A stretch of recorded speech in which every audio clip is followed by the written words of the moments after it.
మా గౌతమ్ గారు చూడండి 2 టెంకాయలు తీసుకొని వచ్చి ఆ పక్క ఏ పక్క పట్టుకుని ఊపుకుంటూ వస్తాడు. అలాగే జాంకాయలు కూడా తీసుకొచ్చాడు. ఎక్కడ తెచ్చాడో ఏమో కానీ జాంకాయలు అయితే జోబులు నిండాకేసుకొని వచ్చాడు. నెక్స్ట్ చూడండి బాహుబలి అయితే ఏంటి ఎత్తుతాడు రాయి అయితే టెంకాయ కొట్టడానికి. అదైతే పగలేదు. ఇలాగైతే కాదులేని నువ్వు పక్క రారా నేను కొడతానన్నాను. టెంకాయ అయితే నిలబెట్టి పెద్ద రాయి తీసుకుని వేసేసాను. అంత గట్టిగా వేసింటే పూర్తిగా పగిలిపోలేదు, కొంచెం చీలింది. ఇంకా గుడ్డుగాడు నేను ఒక పక్క పట్టుకుని గట్టి పీకేసాము. ఆ పిల్లలు ఉబ్బిస్తే పని బాగా చేస్తారు. మొత్తానికి అయితే దాని పైన ఉన్న బొచ్చంతా పీకేసి రౌండ్ వేసి పగలగొట్టేసాను. నీళ్ళు అయితే బాగానే ఉన్నాయి. నీళ్ళు అయితే చాలా ఏం లేవు, కొన్నే ఉన్నాయి. అన్ని కొన్ని ఉన్నా కూడా నేనే తాగుతున్నాను. గౌతంగా నాకు అన్నాడు. లాస్ట్ లో కొన్ని ఇచ్చా, టేస్ట్ మాత్రం బాగున్నాయి. ఇంకా నెక్స్ట్ అయితే జాంకాయలు అయితే కడుక్కొని తీసుకొచ్చాడు.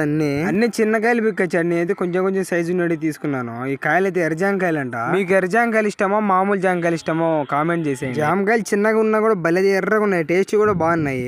ఓకే బాయ్ మిత్రమా, నెక్స్ట్ వీడియోలో కలుద్దాం. అలాగే సబ్స్క్రైబ్ చేసుకోండి. మా గౌతమ్ గారు చూడండి 2 టెంకాయలు తీసుకొని వచ్చి ఆ పక్క ఏ పక్క పట్టుకుని ఊపుకుంటూ వస్తాడు. అలాగే జాంకాయలు కూడా తీసుకొచ్చాడు. ఎక్కడ తెచ్చాడో ఏమో